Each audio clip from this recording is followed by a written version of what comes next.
Yo, mapagpalang gabi po sa inyong lahat. Papakita ko lang kung paano ko i-waterproofing yung portion ng bahay namin, actually buong bahay namin.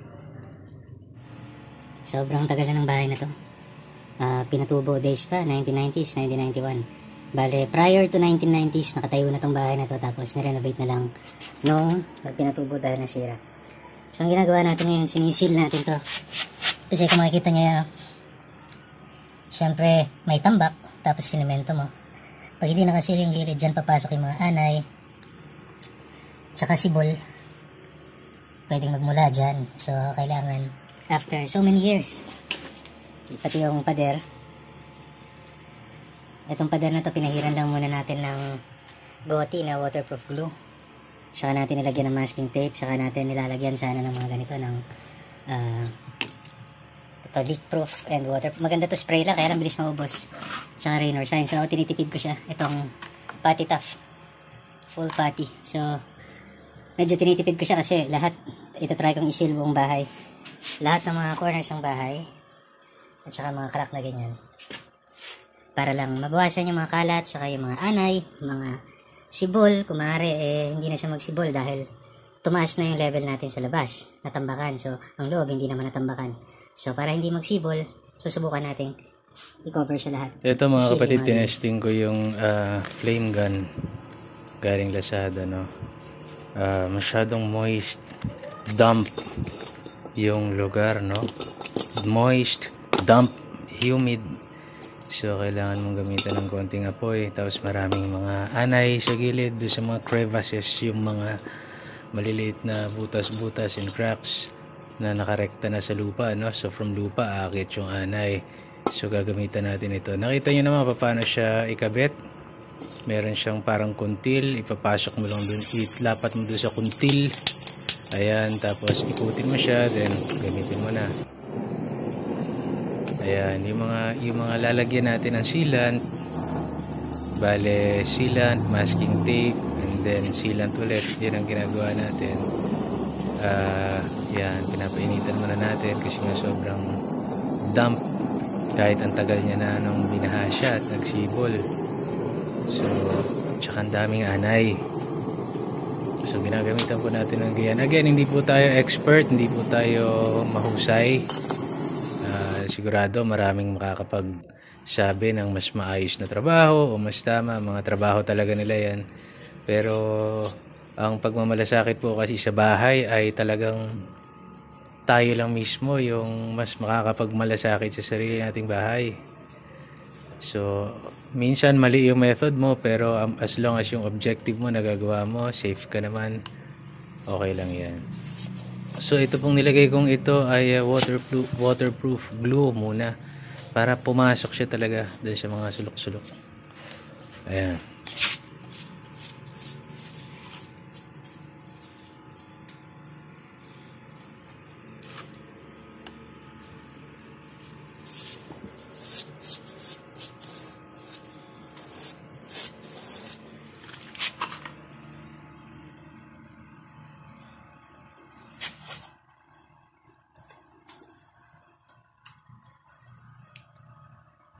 Next naman, ito yung mga gap dun sa gilid o crevices, yung mga hindi shield, lalagyan natin ng masking tape.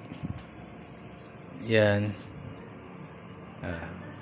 masking tape, lalagyan natin yan lahat. Bale, pinapasok na natin yung glue dun sa butas, finil niya na yung butas, pinunuan niya na yung mga butas, tapos lalagyan natin ng masking tape.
So after natin mag-masking tape, no, yung putty, ayan, power putty ng Rain or Shine o yung Polytough, yung mga ganun, mga pang seal din sila talaga, no. Yun ang ilalagay natin sa pang ibabaw. So bale ako, yung ginawa kong diskarte is waterproof glue para talagang pumasok siya doon sa mga butas, then masking tape, then itong sealant na ito, itong tough or yung Polytough na tinatawag, yung mga ganyan.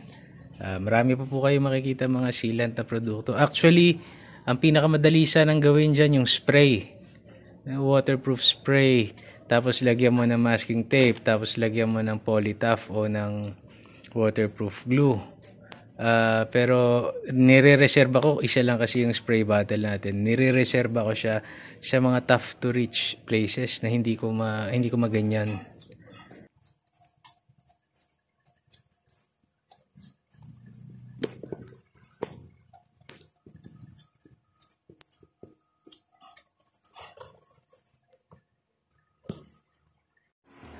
Ayan, so ito naman, pati mga crack ng pader, dinamay na natin. So ayan yung sinasabi ko na waterproof glue na talagang pumapasok siya sa mga butas-butas. So lalagyan na rin natin, tapos lalagyan na rin natin ng masking tape. Hindi po ako expert obviously. Pag napanood dito ng mga expert, baka cringe sila or magmura-mura pa yung mga basher, no? Pero ano po yan, nilalagyan din yan ng masking tape, tapos pag nilagyan ng masking tape at pininturahan mo ay para rin siyang hack. Basta yung masking tape pinatungan mo ng Polytough o yung Rain or Shine na pinakita ko kanina, tapos makinis siya, hindi siya pangit. Ewan ko lang doon sa mga masiselan, no? Siyempre iba yung quality pag trabahong pang condominium ng artista. Hindi naman tayo ganon, dito lang tayo sa mga pang mahirap lang tayo na pumaparaan. Ganon lang tayo.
So habang sinisil ko yung side na yan, hindi ko maiwasan na tanggalin din itong isang linoleum na to. Dapat yung mga linoleum lang kung saan ko isisil yung tatanggalin ko. Pero may biglang lumabas na tubig eh.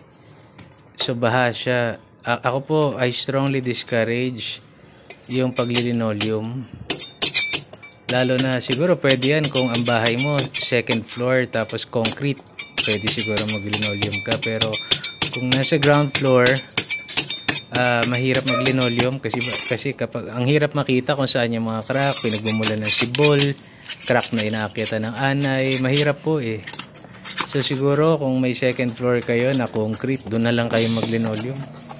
Hindi mo o kaya kung yung second floor mo kahoy, tapos nag-linoleum ka, hindi mo nakikita, inaanay na pala, o hindi mo nakikita yung damage, tapos babagsak ka na pala. Mahirap mahirap makita.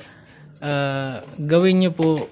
Unang-una, pasalamat tayo sa Diyos, may bahay tayo. Pero ito naman ay suggestion lang sa mga katulad ko na nagdanas nito. Gawin po natin yung bahay natin na kahit gaano kasimple, easy to maintain.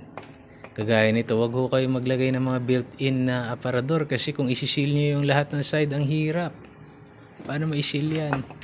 May kahoy na kinabit, dinikit sa sa pader. Ayan, at napakadumi pa.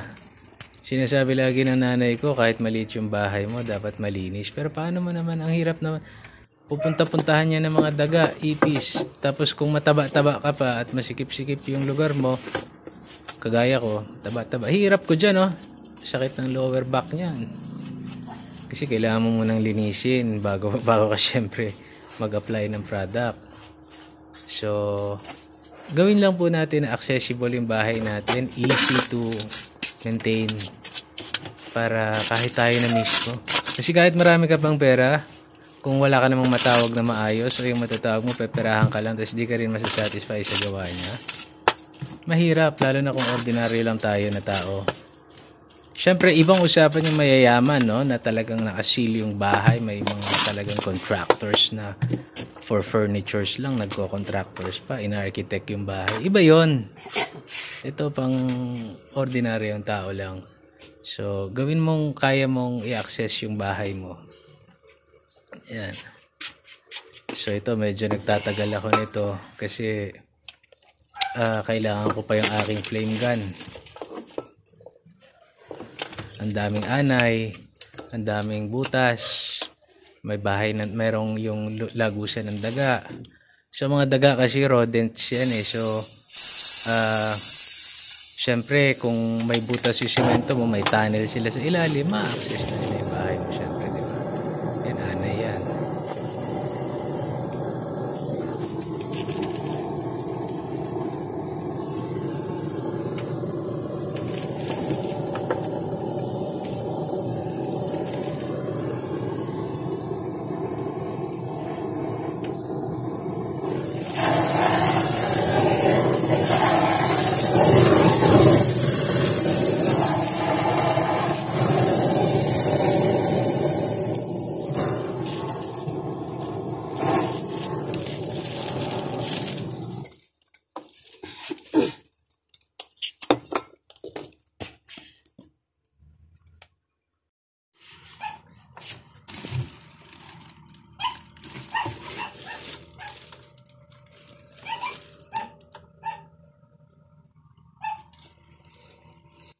So ito yung sinasabi kong waterproofing na spray na nireserba ko talaga dyan. Medyo hard to access yung area saka makapal yung kailangan na ilagay. So ayun yung ilaw ko, humihina na rin. May kuryente naman dito pero talaga madilim yung lugar na yan. Kailangan mo ng flashlight para makita mo. So yun ang ginawa ko, inisprayan ko na muna siya. Tapos yung makikita nyo walang spray, yun, lalagyan na rin natin na lang ng yung waterproof glue natin. Yan na lang gagamitin natin. Yan, apply na muna tayo ng waterproof glue, and then afterwards ganun ulit, lalagyan ulit natin ng masking tape, then polytaff, or kung nagtitipid tayo yung waterproof glue. Mas mura kasi yun yung waterproof na glue. So once again, ako nga pala si Overthinking Pinoy, ano nang naging pangalan ko rito sa YouTube, Jack Melon, Prince Itio, ano-ano, pero Overthinking Pinoy tayo ngayon. Nag-overthink tayo kung ano mga gagawin natin sa buhay natin. Pero sa mga gusto pong mag-subscribe, sana mag-subscribe kayo. Iba-iba po yung content natin. May mga ganito na vlog, may mga comedy, cringe, minsan tumutugtog tayo, ano lang na hopefully may value sa inyo. ayun, sana may natutunan kayong lesson kahit konti at sana may ma-share kayo sa mga comment section, lalo na doon sa mga mas marurunong. God bless you and please subscribe.